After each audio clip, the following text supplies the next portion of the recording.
I once heard it said of man that the idea is to die young as late as possible.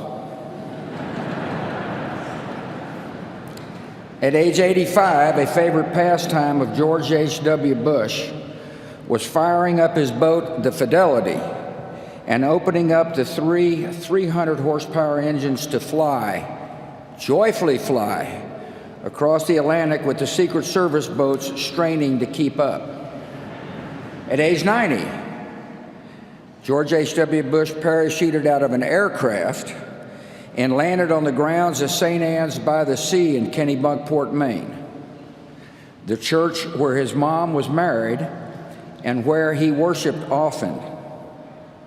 Mother liked to say he chose the location just in case the chute didn't open. After high school, he put college on hold and became a Navy fighter pilot as World War II broke out. Like many of his generation, he never talked about his service until his time as a public figure forced his hand. We learned of the attack on Chichijima, the mission completed, the shoot down. We learned of the death of his crewmates, whom he thought about throughout his entire life. And we learned of the rescue. And then another audacious decision. He moved his young family from the comforts of the East Coast to Odessa, Texas. He and Mom adjusted to their arid surroundings quickly. He was a tolerant man. After all, he was kind and neighborly to the women with whom he, Mom, and I shared a bathroom in our small duplex. Even after he learned their profession, ladies of the night. Dad could relate to people from all walks of life. He was an empathetic man. He valued character over pedigree, and he was no cynic. He looked for the good in each person, and he usually found it. Dad taught us that public service is noble and necessary, that one can serve with integrity and hold true to the important values like faith and family. He strongly believed that it was important to give back to the community and country in which one lived. He recognized that serving others enriched the giver's soul.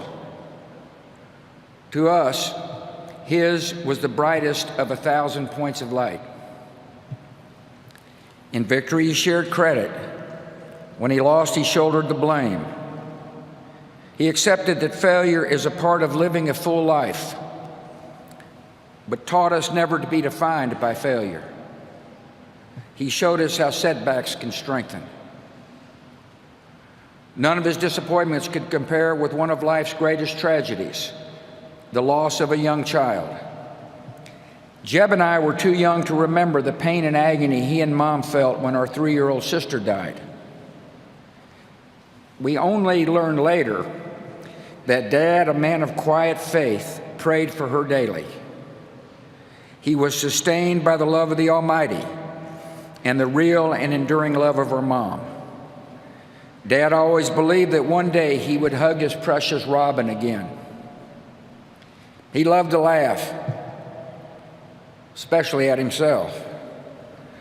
He could tease and needle, but never out of malice. He placed great value on a good joke. That's why he chose Simpson to speak.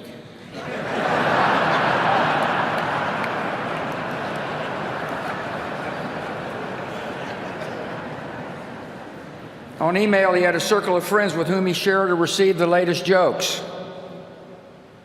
His grading system for the quality of the joke was classic George Bush. The rare 7s and 8s were considered huge winners, most of them off color. George Bush knew how to be a true and loyal friend. He nurtured and honored his many friendships with a generous and giving soul. There exist thousands of handwritten notes encouraging or sympathizing or thanking his friends and acquaintances. He had an enormous capacity to give of himself. Many a person would tell you that Dad became a mentor and a father figure in their life. He listened and he consoled. He was their friend.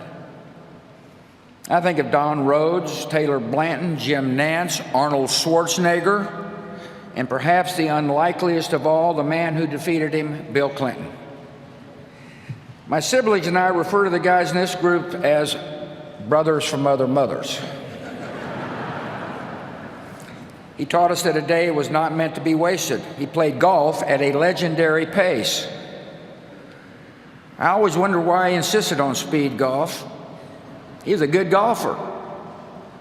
Well, here's my conclusion. He played fast so that he could move on to the next event, to enjoy the rest of the day, to expend his enormous energy, to live it all. He was born with just two settings: full throttle, then sleep. He taught us what it means to be a wonderful father, grandfather, and great-grandfather. He was firm in his principles and supportive as we began to seek our own ways. He encouraged and comforted, but never steered. We tested his patience. I know I did. But he always responded with the great gift of unconditional love. Last Friday, when I was told he had minutes to live, I called him. The guy answered the phone, said I think he can hear you, but he hadn't said anything for most of the day. I said, Dad, I love you and you've been a wonderful father. And the last words he would ever say on earth were, I love you too. To us, he was close to perfect, but not totally perfect. His short game was lousy. He wasn't exactly Fred Astaire on the dance floor. The man couldn't stomach vegetables, especially broccoli. And by the way, he passed these genetic defects along to us. Finally, every day of his 73 years of marriage, Dad taught us all what it means to be a great husband. He married his sweetheart. He adored her. He laughed and cried with her. He was dedicated to her totally. In his old age, Dad enjoyed watching police show reruns, the volume on high, all the while holding Mom's hand.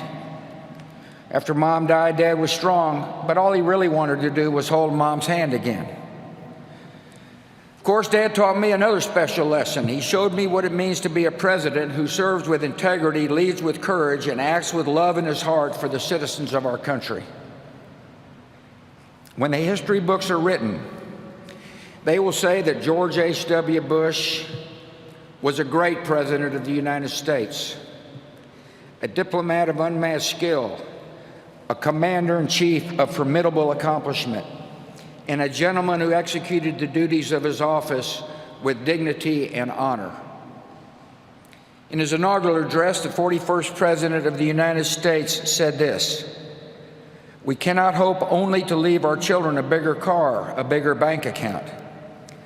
We must hope to give them a sense of what it means to be a loyal friend, a loving parent, a citizen who leaves his home, his neighborhood, and town better than he found it. What do we want the men and women who work with us to say when we are no longer there? That we were more driven to succeed than anyone around us, or that we stopped to ask if a sick child had gotten better and stayed a moment there to trade a word of friendship?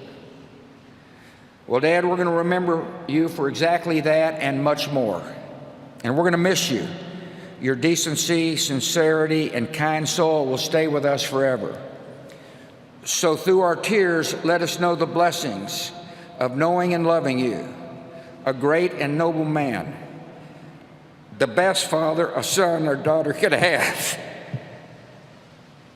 And in our grief, let us smile knowing that Dad is hugging Robin and holding Mom's hand again."